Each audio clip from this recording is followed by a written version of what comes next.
Galera, bom dia. Parte 2 do livro 9 Noites, de Bernardo Carvalho. Vamos lá, a gente tinha parado no momento em que eu falei para vocês que é super importante atentar para o fato de que o próprio Bill Quinn fala que ele não gostava da tribo indígena, mas que ele estava permanecendo lá por um motivo bem claro.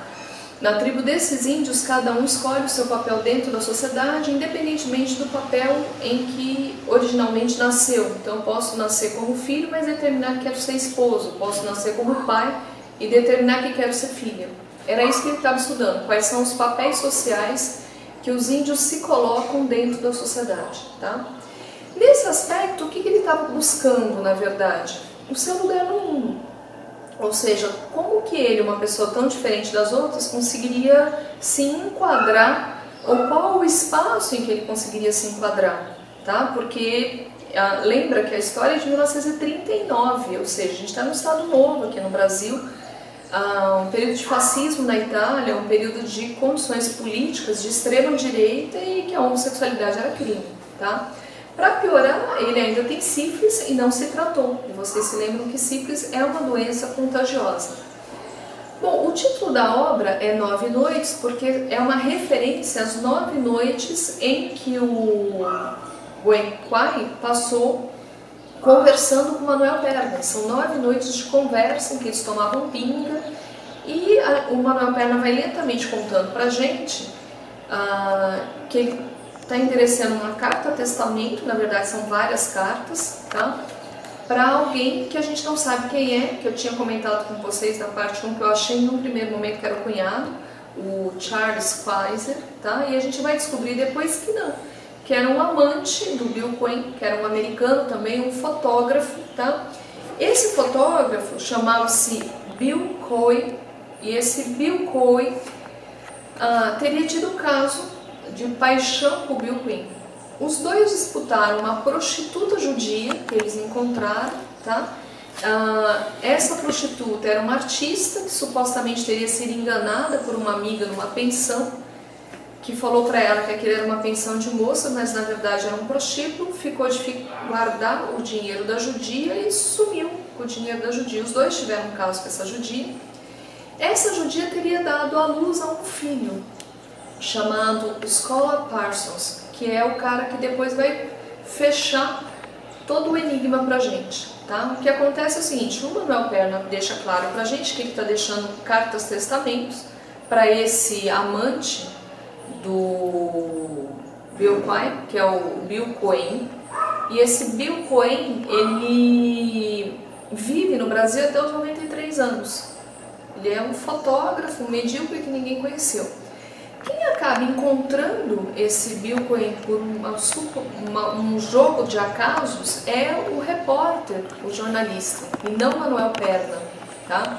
Esse repórter vai cuidar do pai, já muito doente, supostamente com vaca louca, tá? Num hospital de periferia no Rio de Janeiro, já bem velhinho, com 70 anos quase. Como a doença era contagiosa, tinha do lado dele só um senhor de um asilo, que ele não sabia quem era.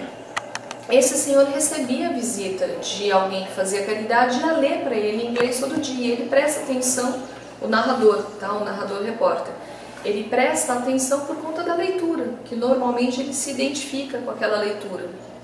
Até que ele percebe que esse velho americano o tempo todo pergunta a respeito de alguém. E ele vai se tocar que este alguém tem um nome parecido com o Bill Quinn. Mas ele vai lembrar disso só 3 anos depois da morte do pai dele, ou seja, só 3 anos depois que ele tem contato com um fotógrafo, que também acaba morrendo, no mesmo hospital que o pai dele, quando eles dividiam um quarto. Tá? Aí vem a parte que fica um pouco estranha, meio forçação de barra do romance. Quando ele se lembra disso, ele corre atrás do sujeito que lia a literatura para este velho, e aí ele consegue o endereço de um filho desse velho repórter, que mora nos Estados Unidos, que é o Scholar Parsons. Ele vai atrás desse Scholar Parsons nos Estados Unidos, os dois, aí vem uma forçação de barra maior ainda. Ele toca o interfone, o Scholar Parsons manda ele subir, ele sobe, o Scholar está ali esperando alguém para levar uma mudança, ele finge que é ele, e aí o Scholar fala toda a vida dele pro cara, olha, eu odeio a minha família, Os meus avós com 17 anos me puseram para fora de casa porque disseram que eu não era filho do meu pai, que era um fotógrafo que foi para o Brasil. Na verdade, a minha mãe era uma prostituta. E aí o repórter colhe essa conversa e ainda ganha uma caixa do escola com uma série de fotografias, uma série de dados que ele vai usar depois na pesquisa dele. Nessa caixa há o complemento de 7 cartas que ele conseguiu levantar com a orientadora do Bill Quai aqui no Brasil, tá? Chamada Heloísa Torres. Quando o Bill Quai morre, ele teria deixado 7 cartas. Uma carta para o Charles Pfizer, que é o cunhado, uma carta para a orientadora dele do Rio de Janeiro, Heloísa Torres, uma carta para um amigo chamado Thomas Young, uma carta para o Ângelo Sampaio, que era o delegado de polícia da cidade de Carolina, para não incriminar os índios, dizendo que ele tinha se matado, uma carta para a orientadora americana dele, chamada Ruth Benedetti, uma carta para o amigo Manuel Perna, uma carta para o pai e uma 8ª carta que o Manuel Perna, que recebeu todas as outras 7 cartas, não enviou, que era a carta para o fotógrafo. E é justamente esta carta que o Manuel Perna esconde, que o repórter está buscando, que fecha o enigma. Como o repórter não encontra essa carta, nem na caixa que ele supostamente teria recebido do filho do fotógrafo, ele diz pra gente no final da narrativa que aquilo é uma ficção e que ele inventou tudo, inclusive a parte do Manuel Perna, que é o outro narrador. Então você tem como se fosse uma espécie de abismo, você tem uma instância da narrativa que seriam os 2 narradores, Manuel Perna e um repórter não nomeado, que nós não sabemos o nome. Só que você tem uma outra instância da narrativa que engloba essas 2 primeiras, que é a narrativa do final, de um autor que se diz um ficcionalista, alguém que está fazendo uma ficção, e que ele não gostaria de descobrir a verdade depois que ele publicasse a obra, porque daí ia estragar toda a obra dele, em que inclusive ele teria procurado um advogado para saber se ele poderia ser processado por algum dos dados que estão lá.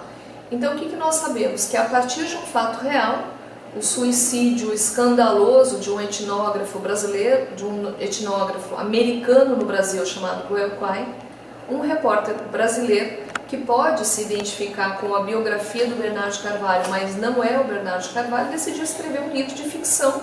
E este livro de ficção engloba 2 outras ficções, tá?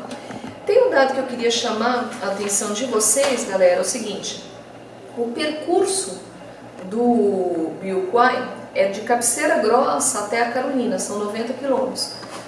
É nessa volta de 90 quilômetros que vai toda a expiação dele e que ele se mata, tá? Que ele corta os pulsos, tal, e se suicida se enforcando numa árvore. Este caminho vai ser refeito depois pelo repórter, quando ele resolve obsessivamente descobrir por que esse etnógrafo se matou 62 anos depois, tá? Lembrando que a data da morte é 1939, o livro vai ser escrito em 2001, publicado em 2002. 62 anos depois ele refaz todo o processo e aí ele vai para o Xingu, ele vai conviver com os índios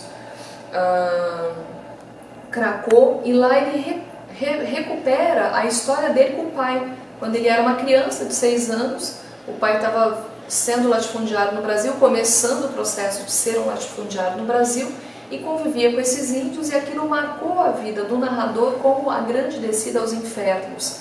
Então ele tem um olhar diferente sobre os índios. Ele diz, inclusive, que ele não gostaria de idealizar os índios porque eles são horríveis, eles gostam de pedir dinheiro pra gente, e é diferente dos amigos dele que não pedem, que ele não tem paciência para isso.